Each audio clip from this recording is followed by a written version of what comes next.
कि एक खूबसूरत लाइन है, अगर तमन्ना हो तो मुश्किल रास्ते भी आसान हो जाते हैं, वरना खूबसूरत बहाने निकल आते हैं। आइडियल्स इतने डिफरेंट क्यों होते हैं? वहाँ पे ऐसी क्या लर्निंग्स मिलती है जो ऐसे एस्पिरेंट को नहीं मिली जो नॉर्मल कॉलेज से या नॉर्मल जगह से ग्रेजुएट किया है? अब पहली बात तो यही कि वही इंक्लूसिव डेवलपमेंट वाली बात किया मैंने, कि बिल्कुल बेहतर आपको एजुकेशन के साथ साथ दूसरी चीज़ों में भी एक रिफॉर्म करने का और अपने आप में इनोवेशन लाने का, स्किल डेवलपमेंट का मौका मिल जाता है। एक क्रिस्प एक शॉर्ट में क्या टिप होगा आपका हर एस्पिरेंट के लिए?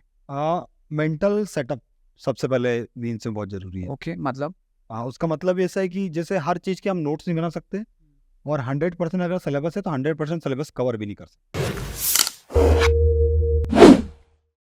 हाय एवरीवन, मैं हूं आपका दोस्त आशीष और इंडियन एस्पिरेंट शो के इस नए एपिसोड में आप सभी का स्वागत है।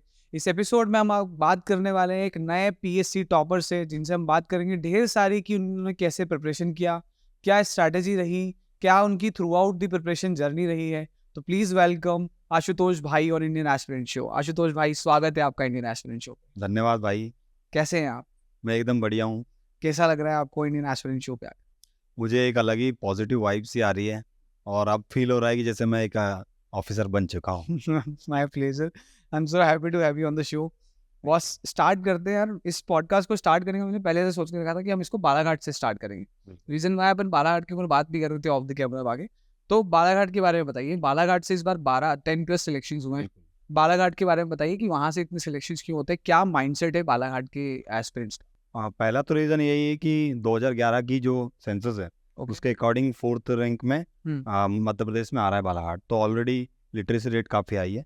उसके बाद फिर जो पॉजिटिव एटीट्यूड पेरेंट्स का है वहाँ पर लेकर, बच्चों को लेकर, कि जैसे मैं भी देख रहा हूँ कि मेरे पेरेंट्स मुझे हमेशा सपोर्ट कर रहे हैं कि आप भले ही से ज़्यादा समय लग जाएगा, लेकिन आप तैयारी कीजिए। आपको जो पद दिख रहा है, जिस पद के लिए आपने सपना देखे, जो पोस्ट आपको चाहिए, उसके लिए आप एक परसेवरेंस के साथ आगे बढ़ते रहें। कभी भी आप इधर उधर मत सोचिए। और मुझे लगता है कि बालाघाट के एक पेरेंट्स दूसरे पेरेंट्स के बच्चों को का उदाहरण देकर बता रहे कि फलानी इनका लड़का वो देखो, वो तो आईएएस बन गया या फिर डिप्टी कलेक्टर बन गया। तो वो एक बड़ा ऐसा ही इंस्पिरेशन होता है। जैसे दूसरे जिलों की कंपैरिजन में बालाघाट जिले में ऐसा होता है कि हमारी असेट्स हमारे बच्चे हैं, हमारी असेट्स हमारी गाड़ी, हमारी प्रॉपर्टी, ये सब नहीं है। तो ये एक अच्छा पॉजिटिव एटीट्यूड मुझे लगा। राइट। अब बात करते हैं आपकी स्टोरी की बॉस की। तो कैसे आपने प्रिपरेशन स्टार्ट किया? And I got to know कि आप आईआईटीएन हैं। बिल्कुल। तो उसके बारे में भी बात करेंगे, बट पहले आपकी ओवरऑल जर्नी बताइए हमारी ऑडियंस को, ताकि हमारी ऑडियंस इंस्पायर हो पाए आपकी जर्नी से। जब मैं छोटा था तो मैं अपने पापा के स्कूल जाया करता था। तो मेरे पापा प्राथमिक शाला पाथरवाड़ा में सहायक शिक्षक हैं। ओके। और वहाँ पर मैं देखता था कि जब कभी कभी मेरे विजिट होती थी, तो कई बच्चों के पास अच्छी सी ड्रेस नहीं होती थी। और कई बच्चे से जब पूछा जाता था कि आपने क्या खा कर आए हैं, तो एक ट्राइब्स में एक पदार्थ होता है जिसे पीते हैं, रागी बोलते हैं उसको। तो वो मतलब सबसे लोएस्ट क्वालिटी का होता है, मतलब कभी कभी तो वो पी कर आते थे। मतलब इसमें ऐसा कुछ नहीं है जो आपको पौष्टिक या न्यूट्रिएंट चीज़ें दें। इस टाइप की चीज़ें होती थी, तो मुझे बड़ा बुरा लगता था सोच के कि आज हम इनके लिए क्यों कुछ नहीं कर पा रहे हैं। तो एक प्रशासनिक सेवा में जाने की कहीं ना कहीं मेरी उम्मीद वहाँ से जागी थी। मैंने पापा से कई बार पूछा था इस बारे में कि इनके लिए हम कैसे कुछ अच्छा कर सकते हैं। तो कहीं ना कहीं और फिर स्कूल में जब किसी भी अधिकारियों के दौरे होते हैं, तब जो बंदोबस्त किए जाते हैं, साफ सफाई से लेकर रजिस्टर मेंटेन करना, ये एक जो चकाचौंध वाली स्थिति मैंने देखा था कि उस समय होते हैं। और उनके पास एक समाज में सकारात्मक बदलाव लाने के लिए जो पावर्स होती है, वो एज अधिकारी, एज एन ऑफिसर होके हम बहुत बखूबी निभा सकते हैं। तो शुरू से वहाँ से शुरू हुआ मेरा कहीं ना कहीं एक ऑफिसर या सिविल सर्वेंट बनने के लिए बीज वहाँ पर बो दिए गए थे। देन उसके बाद फिर मैं जवाहर नवोदय विद्यालय की एग्ज़ाम दिया। जवाहर नवोदय विद्यालय वारासिनी बालाघाट मेरा सिलेक्शन हुआ। 6वीं से लेकर 12वीं तक मैंने वहाँ पढ़ाई किया। तो वहाँ पर मुझे हर चीज़ में सिर्फ पढ़ाई एजुकेशनल लेवल पे तो हाई ही था, नो प्रॉब्लम, लेकिन एक सर्वांगीण विकास, इंक्लूसिव डेवलपमेंट की बात वहाँ पर हुई। जैसे कि मैं स्पोर्ट्स में भी आगे था। मैं अपने स्कूल में स्कूल कैप्टन भी था, फिर हाउस कैप्टन भी था, और साथ ही साथ में मैं पेंटिंग, मिमिक्री, मैं स्पीच भी देता था, और दूसरी चीज़ों में भी, म्यूज़िक वगैरह में भी मैं आगे रहता था। और मुझे लगता है कि हर नवोदय का जो कैंडिडेट होता है उसको नवोदय यही सिखाता है कि आप किसी भी फील्ड में चले जाएं, आपको वो वो एक इंक्लूसिव डेवलपमेंट की बात करेगा। राइट। और देन उसके बाद फिर मैंने मेरा मैथ सब्जेक्ट था क्लास 11th और 12th में। तो वहाँ से मैंने सोचा कि ग्रेजुएशन में भी सबसे बेस्ट एज अ मैथ्स लेते हुए मैं क्या कर सकता हूँ। तो मुझे कुछ अपने सीनियर्स थे जिनसे मुझे पता चला कि एक IIT जैसी इंस्टीट्यूट्स भी होते जो वर्ल्ड के बेस्ट इंजीनियरिंग इंस्टीट्यूट माने जाते हैं। तो मैंने उसकी 1 साल तैयारी किया और मतलब स्कूल में भी रहते हुए तैयारी शुरू किया था। तो उसके बाद फिर मेरा IIT में सिलेक्शन हुआ। मेरी रैंक उतनी अच्छी नहीं थी तो मुझे IIT धनबाद मिला। मैं वहाँ से बीटेक किया मैंने और इन्वायरमेंटल इंजीनियर हूँ मैं एक। तो वहाँ से फिर उसके बाद जब मैं 3rd ईयर में था तो फिर मैंने सोचा कि अब हमारा जो सपना है वो साकार करने का समय आ गया है। और मेरे ही स्कूल की एक सीनियर है शीतला पटले, ओके। और 2 दीदी हैं हमारी। तो वो 2014-15 में वो IAS बनी थी ओके। और AIR 22 आई थी उनकी। उन्होंने जर्मनी से ग्रेजुएशन किया है। तो मुझे बड़ा ही इंस्पिरेशन मिली उनसे, बड़ी इंस्पिरेशन। और फिर खितेश गुप्ता थे, मेरे बैचमेट्स खुद थे जिन्होंने MPPSC में काफ़ी अच्छा पद पाया है। तो एक इंस्पिरेशन मिली कि अगर ये कर सकते तो हम क्यों नहीं। राइट। और हमारा पहले से भी एक सपना था और फैमिली की तरफ से सपोर्ट मिला कि आप करिए। तो मैंने 2017 से अपनी प्रशासनिक सेवा की तैयारी शुरू किया और 2017 में मतलब 18 में फर्स्ट बार मैंने जब MPPSC की एग्ज़ाम दिया तो मेरा MPPSC में सिलेक्शन हुआ। शुरू में मेरा UPSC तरफ रुझान था, मैंने UPSC से ही शुरू किया। पर फिर धीरे से जब मेरी पहली बार MPPSC निकली तो मैं MPPSC तरफ मूव हो गया। लेकिन यहाँ पे समझने की बात बहुत ज़रूरी है कि MPPSC और UPSC 2 नाव जैसी है कि आप किसी भी एक साथ दोनों चीज़ों को कर सकते हैं, इसमें कोई दिक्कत नहीं है। लेकिन मेरे पर्सपेक्टिव में मुझे ऐसा लगा कि मैं एक चीज़ पहले कर लूँ। तो इसलिए मैंने MPPSC को ज़्यादा फोकस किया कि अगर कोई चीज़ आप आगे पहुँच चुके हैं तो उसको आप क्लियर कर लीजिए, पूरी तरीके से आप क्लियर कर लीजिए। जैसे आप बोट लेके जा चुके हैं तो आप बोट को आप किनारे डाल दीजिए, देन उसके बाद फिर दूसरी बोट को आप किनारे डाल दीजिए। आप एक साथ दोनों बोट को लेके आएंगे तो हो सकता है कि दोनों भी न जा पाए। राइट। तो मेरे साथ ऐसा रहा, तो इसलिए मैंने MPPSC को ज़्यादा फोकस किया। और फिर 2018 में मैंने प्रीलिम दिया तो वो मेरा क्वालिफाई हो गया। फिर मेंस दिया, फिर उसके बाद मैंने इंटरव्यू दिया, लेकिन मेरा फाइनल लिस्ट में नाम नहीं आ पाया।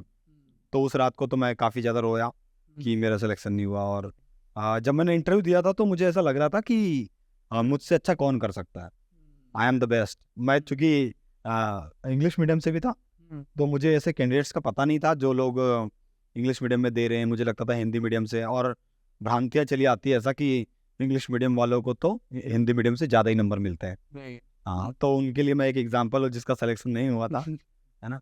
और उसके बाद फिर मैंने अपनी गलतियों को समझा कि ये ओवर कॉन्फिडेंस होना या फिर छोटी छोटी चीज़ों में, जैसे कि मेंस बड़ा ही इंपॉर्टेंट होता है, उन चीज़ों में कैसे हम कोप करेंगे। और फिर ऐसे करके मैंने 2019 का अटैम्प्ट दिया। 2019 का अटैम्प्ट मेरा मुझे लगता है कि 2018 के अटैम्प्ट से अच्छा रहा, लेकिन अभी अनफॉर्चुनेटली उसका रिजल्ट नहीं आया। अभी इंटरव्यू चालू होने के हैं और 2020 का जो रिजल्ट है वो अभी आया, तो उसमें मैं नायब तहसीलदार के पद पे चयनित हुआ हूँ।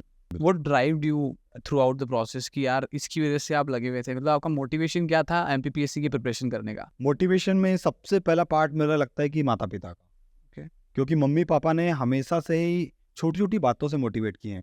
जैसे पिताजी ने हमेशा मुझे ये कहा कि आपको कोई भी टेंशन लेने की जरूरत नहीं। जैसे मैंने बोला पापा रूम में ये टेंशन हो रही है या फिर इसकी टेंशन हो रही है, तो उन्होंने बोला कि सारी टेंशन मुझे दे दो और आपको भी किसी भी चीज़ की टेंशन लेने की जरूरत नहीं है। और आप अपने जो पोस्ट का सपना देखे हैं वो मिलेगा। काफ़ी लंबा समय लग गया यहाँ तक पहुँचने में, 4 साल की जर्नी रही। लेकिन बीच बीच में बहुत सारी बार ऐसे कि रिजल्ट नहीं आ रहे हैं। मेंस और प्रीलिम के बीच में 1-1 साल का डिफरेंस हो जा रहा है। राइट। तो एक हताशा निराशा होती है, हर एस्पिरेंट के मन में होती है।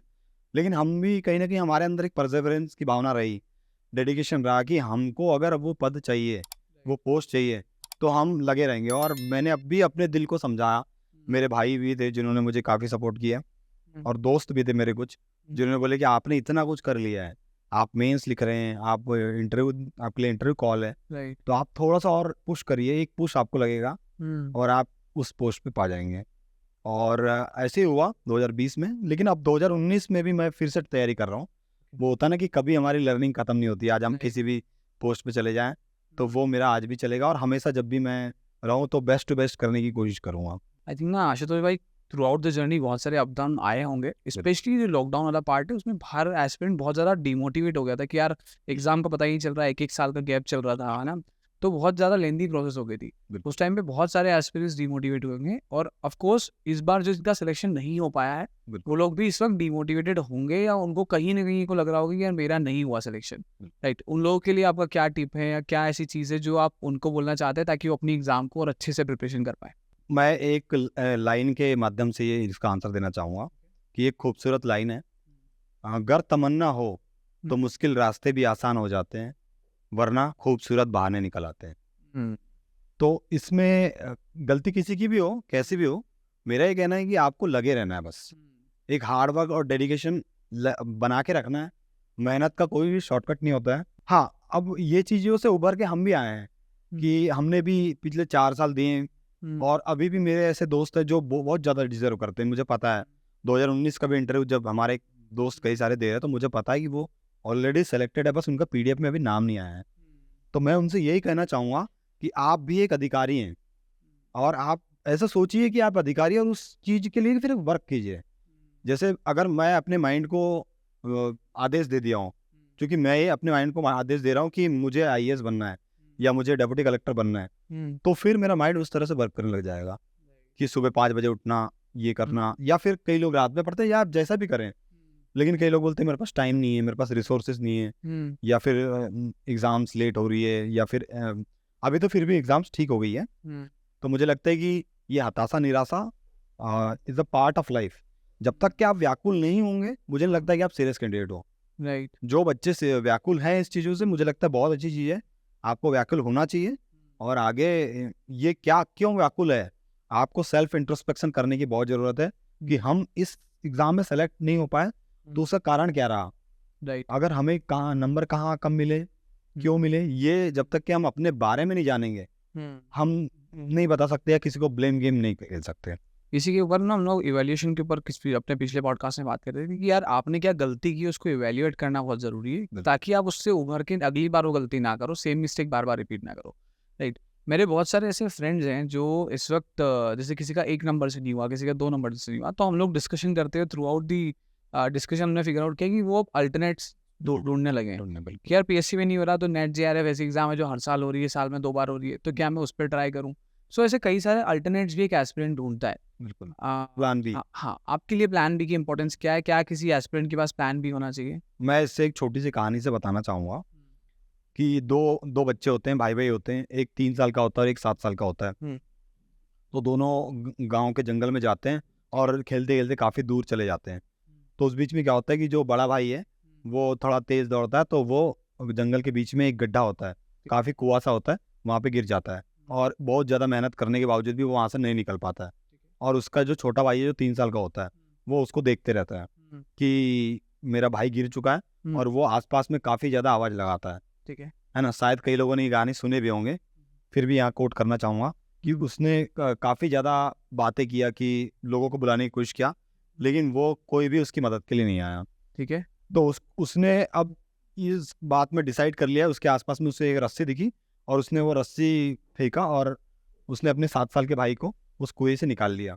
और जब वो गांव में गया तो उसने सभी को बताया ये बातें, लेकिन किसी ने भी उस पर विश्वास नहीं किया, उस पर बिलीव नहीं किया। लेकिन एक गांव में सीनियर सिटीजन थे, वृद्ध थे काफ़ी, उन्होंने उसकी बात को पूरी तरीके से सुने और बहुत ध्यान से सुने और सभी को बताया कि नहीं, ये पॉसिबल है और इसने ये जो बोल रहा है ये सही है, पर पूरा गांव उस पर डिनाई कर रहा था उस चीज़ से। तो इससे हम क्या समझते हैं? इससे समझते हैं कि जो छोटा बच्चा है उसके पास कोई भी रिसोर्सेज नहीं थे, उसके पास टाइमिंग कमी थी, उसके पास मतलब फाइनेंशियल से लेकर एजुकेशनल से लेकर हर तरह के रिसोर्सेज की कमी थी। उसको नहीं पता था कि रस्सी से बच्चे को कैसे निकालना है या अपने भाई को, और उसके पास कैपेसिटी भी कम थी, क्योंकि एक 7 साल के बच्चे को निकालना 3 साल वाले बच्चे के लिए बड़ा डिफिकल्ट टास्क है। लेकिन उसके पास कोई प्लान बी नहीं था, उसके पास कोई ऑप्शन नहीं थी, कोई चॉइस नहीं थी, और उसको ये करके दिखाना ही था। और मुझे लगता है कि ये ही बात ने उसको अपने भाई को निकालने में मजबूर कर दिया और उसने सोचा कि मुझे किसी भी तरह ये काम करना ही है, और उसने वो करके दिखाया। राइट। बिल्कुल, अगर वो असफल होता तो भी वो ये सोचता कि मेरे पास कोई अब दूसरा ऑप्शन नहीं है, मैं चूंकि असफल हो चुका हूँ तो मुझे क्या दिक्कत है इसमें, है ना? तो कहने का मतलब ऐसा है कि जितने भी एस्पिरेंट, आपने जो क्वेश्चन किया उसका आंसर ये है कि जितने भी एस्पिरेंट अभी प्रिपरेशन कर रहे हैं, अपनी एबिलिटी और पोटेंशियल को, कैपेसिटी को हम अभी भी नहीं जान पाए हैं। जब तक कि हम अपनी एबिलिटीज़ को जानेंगे और अच्छे से फर्निश करेंगे, जितना ज़्यादा पॉलिश करेंगे कि हम उसमें और अच्छा कर सकते हैं। बिल्कुल आप प्लान बी के बारे में सोचिए, नो प्रॉब्लम। जैसे मैं भी खुद जब प्रिपरेशन कर रहा था तो बीच में बहुत ज़्यादा आता था, निराशा हुई, तो मैंने एसएससी की एग्ज़ाम दिया। मुझे मेरा उसमें कंप्यूटर में कट ऑफ नहीं निकला, मेन कट ऑफ तो निकल चुका था, पर कंप्यूटर में मेरे काफ़ी कम नंबर थे, तो उस कारण मैं आउट हो गया। फिर मैंने ग्रुप 2 सब ग्रुप 3 जो केमिस्ट वाली एग्ज़ाम होती है वो दिया था, उसमें मेरी एक वेटिंग है। तो इस तरह से मैंने और भी एग्ज़ाम दिया। जैसे मैं इन्वायरमेंटल इंजीनियर हूँ, तो मैंने पॉल्यूशन कंट्रोल बोर्ड में भी अप्लाई करने की कोशिश किया। मैंने दमानंद दीव के पॉल्यूशन कंट्रोल बोर्ड में इंटरव्यू दिया था। मैंने CAL की मेन एग्ज़ाम निकाला, मैं इंटरव्यू के लिए पहुंचा था। लेकिन एंड ऑफ द डे आज मैं कहाँ पे पहुंचा हूँ और मेरा मोटो क्या था और मुझे करना क्या था, मतलब करना क्या है, और एंड ऑफ द डे मैं उसी चीज़ में हूँ क्योंकि मैंने उस चीज़ को समय दिया है। राइट। मैंने उस पर 4 साल जब वेस्ट किए हैं तो क्यों ना और थोड़ा सा ही, मेरा ऐसा मोटो था। और फिर जब ये होती ना चीज़ें कि हर तरफ से हमें निराशा दिख रही है, एक और लाइन बोलना चाहूँगा कि जब आपको ऐसा लगे कि बहुत ज़्यादा अंधकार है हमारी ज़िंदगी में, तो उसी के बाद एक बेहतर उजाला होने वाला है। राइट। क्योंकि अब जब एक पीक पे चली जाती है रात, उसके बाद 5 बजे का सुबह होने लगती है।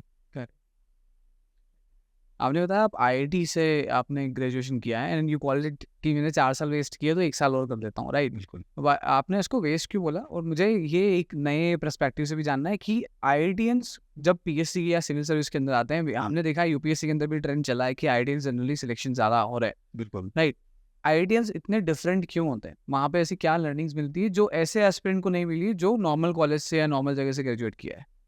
अब पहली बात तो यही कि वही इंक्लूसिव डेवलपमेंट वाली बात किया मैंने, कि बिल्कुल बेहतर आपको एजुकेशन के साथ साथ दूसरी चीज़ों में भी एक रिफॉर्म करने का और अपने आप में इनोवेशन लाने का, स्किल डेवलपमेंट का मौका मिल जाता है।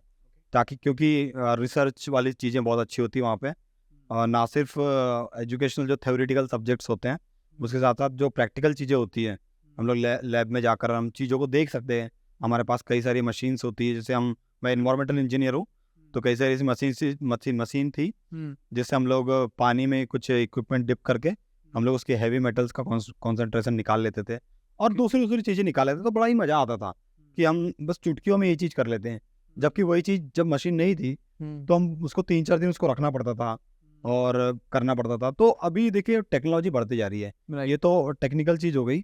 उसके बाद फिर एक दूसरी चीज़ होती है कि हमारे जो इंस्पिरेशन, जैसे मैं अभी मैं एलुमनाई एसोसिएशन में हूँ IIT धनबाद के, तो जब मैंने वहाँ देखा कि बहुत सारे IAS हैं, है ना, और IPS है। मेरे खुद बालाहाट के सीनियर है राहुल देशमुख, वो भी IPS बने, मेरे ही कॉलेज से IIT धनबाद से हैं, और उनका ये 5वां अटेम्प्ट था। वो IOCL में थे और उनका 5वां अटेम्प्ट था और उनका 3रा इंटरव्यू था, और वो भी इसी तरह से फेज से गुजरे हैं। उन्होंने जॉब छोड़े, देन उसके बाद फिर UPSC का एक जुनून उनके अंदर था। अब बालाहाट में तो होता ही है, खासकर जैसे आपने IITian की बात की तो बिल्कुल होता है, और कि ये करके दिखाना है। हम बेस्ट टू बेस्ट कॉलेज में पढ़ रहे हैं और उसके बाद और बेस्ट टू बेस्ट क्या हो सकता है, और यहाँ भी नहीं रुकने वाले हैं फिर। और उसके बाद जैसे कि आप रोमन सैनी का नाम ले सकते हैं, हालांकि वो मेडिकल फील्ड से था, पर उन्होंने भी बेस्ट टू बेस्ट और क्या हो सकता है, एंटरप्रेन्योरशिप उन्होंने किया, अनअकैडमी बनाया। तो वो एक इंस्पिरेशन हमें लेते रहते हैं, और हमारे भी कॉन्टैक्ट्स ऐसे हैं कि हमें उनसे इंस्पिरेशन मिलती रहती है और हम आगे बढ़ते रहते हैं। राइट। रोमन सैनी का आपने नाम लिया, Roman Saini is one of the brilliant guy I have ever seen, क्योंकि जब से मैंने उनकी जर्नी देखी है तो मैं उनसे काफ़ी ज़्यादा पढ़ाई किया हूँ। मैंने उनके लेक्चर्स देख के, उनकी फोकस डेवलप करने वाले वीडियोस को देख के, वो बहुत हेल्प आउट करते हैं। And I would suggest the aspirant कि इन सारे वीडियोस की लिंक भी मैं आपको डिस्क्रिप्शन में डाल दूंगा, तो प्लीज़ डू चेक आउट। वहाँ पे उन्होंने बहुत डिटेल में समझाया कि बुक्स कैसे पढ़ना है, बिल्कुल फोकस कैसे लाना है, कॉन्सेंट्रेशन कैसे करना है, स्टडी आवर्स को और प्रोडक्टिव कैसे बनाना है। तो गाइडेंस बहुत हेल्प करता है हर एस्पिरेंट्स को। Let's discuss on Hindi medium and English medium, कि कितना डिफिकल्ट हो जाता है इंग्लिश मीडियम के लिए पढ़ाई करना। इसके बारे में हमने कई सारे पॉडकास्ट में बात किया है, बट आपका पर्सपेक्टिव क्या है इंग्लिश मीडियम और हिंदी मीडियम को लेकर?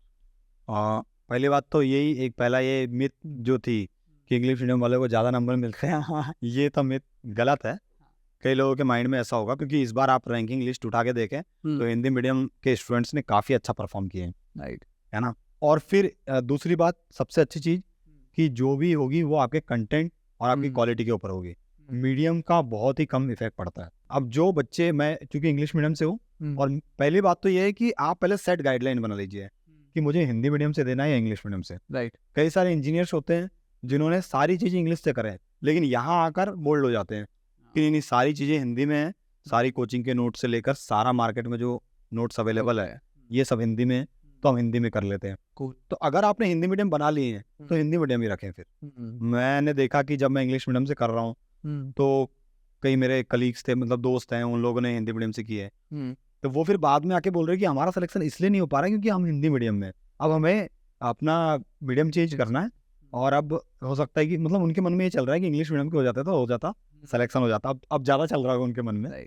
तो मेरा कहना ऐसा है कि मीडियम से उतना फ़र्क नहीं पड़ता है। फ़र्क इस चीज़ से पड़ता है कि आप किस चीज़ में कंफर्टेबल है। सबसे बेस्ट, आपको लग रहा है कि आप हिंदी मीडियम में नहीं कर पाएंगे और इंग्लिश में कर पाएंगे तो इंग्लिश आइए आप, लेकिन उसके बाद चेंज मत कीजिए, आप रिवर्स मत होइए।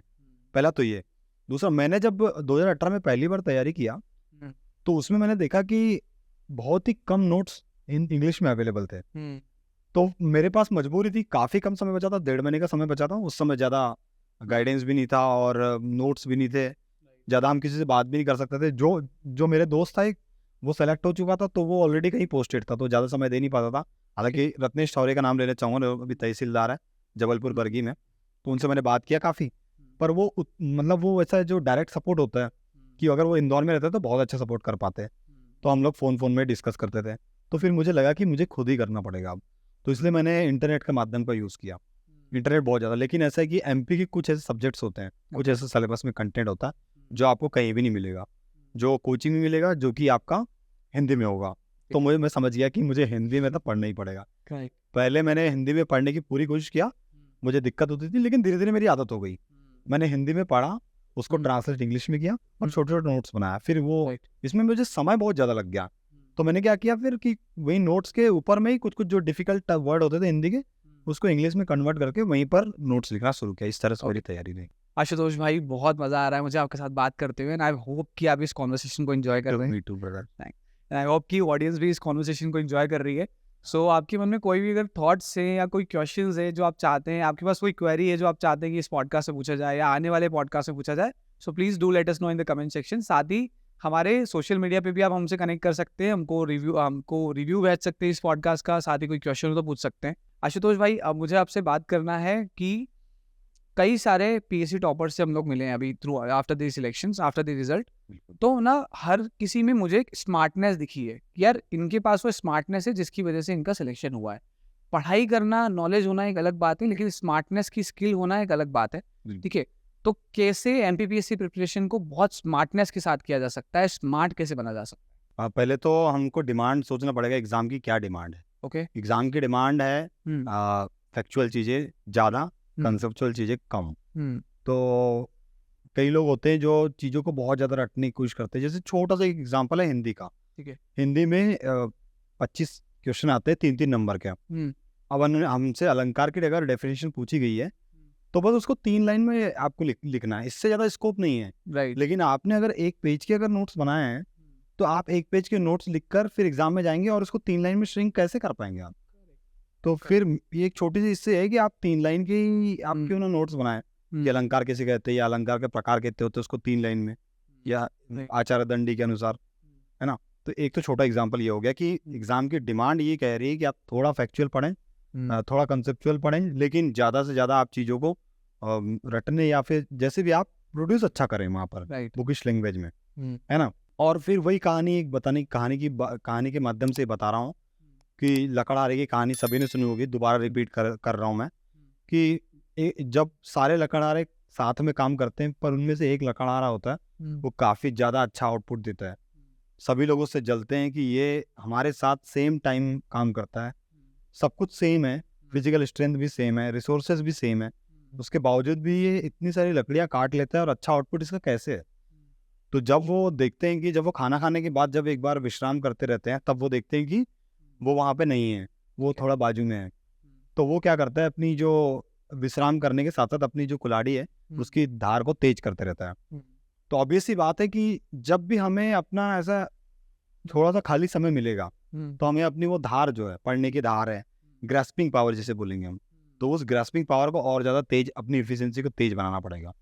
अब एफिशिएंसी को तेज कैसे बनाना है कि ऐसा नहीं है कि आप सोशल मीडिया अकाउंट छोड़ ही दो, है ना, कि आपने एकदम ही सबसे आइसोलेटेड हो गए और बैठ के रूम पे बैठ रहे हो, किसी से कोई मतलब नहीं, आउटर वर्ल्ड से नो रिलेशन, ऐसा भी नहीं कर सकते आप। किसी को जमता होगा बिल्कुल, नो डाउट, पर मेरे पर्सपेक्टिव से इससे आप और डिग्रेड हो जाएंगे। मुझे लगता है कि कुछ ऐसे आइडेंटिफाई करना पड़ेगा आपको दोस्तों को, कि जो आपके दोस्त हैं सही से, जो आपको इनकरेज करते पढ़ाई के लिए, और डिस्करेज भी करना पड़ेगा, स्किप करना पड़ेगा उन लोगों को जो लोग आपको डिमोरलाइज करते हैं। ये करने के बाद आप फिर जब देखेंगे कि आपकी लाइफ में सोशल मीडिया का क्या इन्फ्लुएंस है, जैसे कि टेलीग्राम चैनल्स हो गए या फिर व्हाट्सएप हो गया, तो इनमें क्या कुछ ना कुछ ऐसे पीडीएफ्स आते रहती है, जैसे टेस्ट सीरीज वगैरह के पेपर्स यहाँ आते हैं, राइट। तो उनको करते रहें, और एक मन में हमेशा एक छवि जो है, जो भी आपको पोस्ट चाहिए, उसकी छवि एकदम साफ सुथरी होना चाहिए, ऐसे धुंधली नहीं होना चाहिए, है ना। तो बस फिर आपको फिर सफलता पाने से कोई नहीं रोक सकता। Right, that's very nice. मेरे को एक चीज़ पे और बात करना है आपसे, जैसे इंटरव्यू मेंस और इंटरव्यू के ऊपर बात करना है। मेंस में आपके नंबर कितने थे और इंटरव्यू में आपके नंबर कितने थे? मेरे मेंस में 710 नंबर थे और इंटरव्यू में 95 नंबर थे। 95 नंबर। 95। राइट। मेंस के लिए अगर कोई टिप है आपके पास कि यार ये चीज़ तो आपके पास होना चाहिए, लेट्स से आंसर राइटिंग के ऊपर अगर हम लोग डिस्कस करें, एक बिल्कुल। क्रिस्प एक शॉर्ट में क्या टिप होगा आपका हर एस्पिरेंट के लिए? मेंटल सेटअप सबसे पहले मेंस में बहुत जरूरी है। ओके, मतलब उसका मतलब ऐसा है कि जैसे हर चीज़ के हम नोट्स नहीं बना सकते, और 100% अगर सिलेबस है तो 100% सिलेबस कवर भी नहीं कर सकते। हम लोग 70 to 80% जाएंगे, और मेरे साथ तो हमेशा ऐसा हुआ है कि मैं अभी 5वीं मेंस लिखूंगा 2022 के लिए, तो मेरे साथ हमेशा ऐसा हुआ है कि मैं पूरा सिलेबस कभी कवर नहीं कर पाया हूँ, और इतने नोट्स भी नहीं मेरे पास। तो हमेशा से एक मेंटल सेटअप ऐसे बना के जा रहा हूँ मैं, कि मुझे बहुत सारी चीज़ें प्री कंसीड नॉलेज से पढ़ना है या लिखना है। तो जब भी मैंने कोई चीज़ पढ़ा तो मैंने ये सोच के पढ़ा कि ये अंतिम बार पढ़ रहा हूँ, अब इसको जाके मुझे सीधा ही एग्ज़ाम में जाके आउटपुट देना है इसका। लेकिन कई ऐसे सोचते हैं कि हमने यार ये चीज़ का रिवाइज नहीं किए हैं, तो फिर वो एक मेंटल सेटअप क्या हो जाता है कि हम कहीं ना कहीं लैग कर जाते हैं चीज़ों से। माइंड अपने आप ये बोलने लग जाता है कि यार इस चीज़ का रिवाइज करो, फिर पैनिक हो जाता है इंसान, और जितना ज़्यादा आप पैनिक होंगे उतनी ज़्यादा क्रिटिकल थिंकिंग की एबिलिटी कम होती जाएगी। राइट। और जितना ज़्यादा आप मतलब फ्री रहेंगे, ब्रेक लेंगे, एफिशिएंसी ज़्यादा रहेगी, सोएंगे, थोड़े स्लिप वेल जो बोलते हैं, मतलब मिनिमम 5 से 6 7 8 घंटे की स्लिप होना चाहिए, तो मेंस में आप उतना अच्छा परफॉर्म कर पाएंगे। क्योंकि अभी हाल के पेपरों में देखा गया है, 2021 के पेपर में जैसे मैंने देखा, काफ़ी सारे पॉलिटी के, इकोनॉमिक्स के क्वेश्चन थे जो कि कंसेप्चुअल बेसिस पे आए, जिनको आप मतलब किसी पर्टिकुलर जो स्टैंडर्ड नोट्स है उससे कवर नहीं कर सकते हैं। आपको एक अंडरस्टैंडिंग होना चाहिए डेप्थ में, और उसके बाद एक बढ़िया सा आप आंसर लिख सकते हैं। राइट। हमारा एक सिग्नेचर क्वेश्चन है इस पॉडकास्ट का, ठीक है। 2 सिग्नेचर क्वेश्चन है, लेकिन एक को हम लोग स्किप कर रहे हैं, एक को हम लोग पूछना स्टार्ट कर रहे हैं फ्रॉम यहाँ से। तो पहला सिग्नेचर, हमारा जो सिग्नेचर क्वेश्चन है वो ये है कि जिस दिन आप सिलेक्ट होके, मतलब आपने इतना साल प्रिपरेशन किया है, इतनी मेहनत की है, इतनी लंबी यात्रा को पार किया है, अब जिस दिन आप सिलेक्ट होके, जिस दिन आप ऑफिसर बन के अपने ऑफिस में जाओगे, डे 1 पे आप अपनी उस चेयर पे बैठोगे, उस दिन आप सोसाइटी के लिए क्या करना चाहते हो, उसके ऊपर आपने क्या सोचा है? एक प्रशासनिक अधिकारी होकर मेरी पहले से ही इच्छा रही कि प्रशासनिक अधिकारी बनना है, और प्रशासनिक अधिकारी होकर मैं कोई बहुत बड़ा बदलाव तो नहीं ला पाऊंगा, लेकिन एक छोटे छोटे बदलाव के माध्यम से लोगों की सोच में परिवर्तन करना, ये मेरा पहला उद्देश्य रहेगा। कि एक जैसे छोटा सा काम है कि जैसे जन्म प्रमाण पत्र या बर्थ सर्टिफिकेट या फिर कास्ट सर्टिफिकेट या छोटे छोटे ऐसे सर्टिफिकेट्स होते हैं, इन पर साइन करना होता है, तो ये बहुत ही छोटे काम होते हैं। मुझे लगता है कि इसके लिए कोई समय नहीं लगना चाहिए, पर फिर भी मैंने देखा कि कई लोग इसके लिए बहुत परेशान होते हैं, राइट। है ना। तो ये तो मुझे अभी उतना अनुभव नहीं है, पर मैं ये कह रहा हूँ कि मैंने देखा ऐसे लोगों को।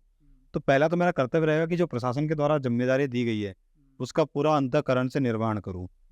और सेकंड मेरा थॉट रहेगा कि जो हमारा आसपास की एक सोसाइटी है, उसमें दिक्कतें क्या है और क्यों है, पहले तो आइडेंटिफाई करना, देन उसको एक बेहतर कंस्ट्रक्टिव क्रिटिसिज्म के साथ, कि पहले तो उसको विरोध भी करना कि भाई क्यों है, ऐसा क्यों किया जा रहा है, और उसको फिर उसमें रिफॉर्म लाने की कोशिश की जाएगी, है ना। और तीसरा मेरा ये है कि मैं जो भी मेरे दोस्त हैं, साथ में भी तैयारी कर रहे हैं, काफ़ी समय से अच्छा स्ट्रगल है, उनके लिए भी मैं कुछ करूँ।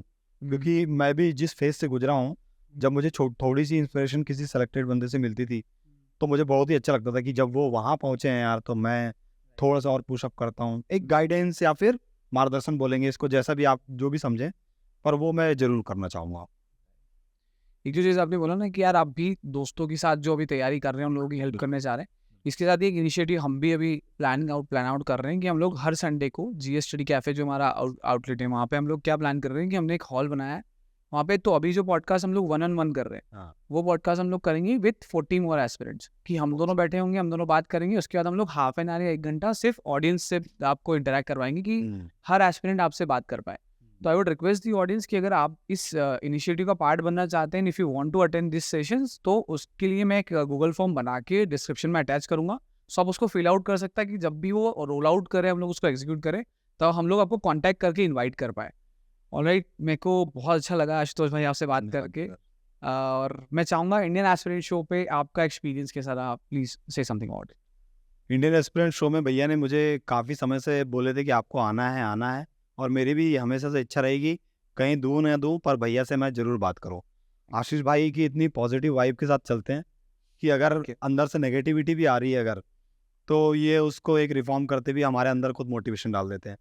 और भाई ने इतने ऑफिसर से मिल चुके हैं अब तक, तो एक एस्पिरेंट होते हुए भी अगर आप आशीष भाई से मिलेंगे तो इनको लगभग चीज़ें पता हैं, और एक ऑफिसर से मुझे लगता है कि समतुल्य चीज़ें इनको पता है, और मुझे लगता है कि हर व्यक्ति ने इनसे एक बार ज़रूर मिलना चाहिए। और मैं उनका धन्यवाद करना चाहूँगा कि इन्होंने मुझे अपने स्टूडियो पे बुलाया और इतना सम्मान दिया। थैंक यू आशीष भाई, thank you Indian aspirant show. और मैं अगर दोबारा मौका मिले तो ज़रूर आपके शो में आऊँगा डेफिनेटली, और बच्चों से ज़रूर मिलूँगा। Thank you so much, I am honoured to have you as guest. Thank you so much. Thank you भाई।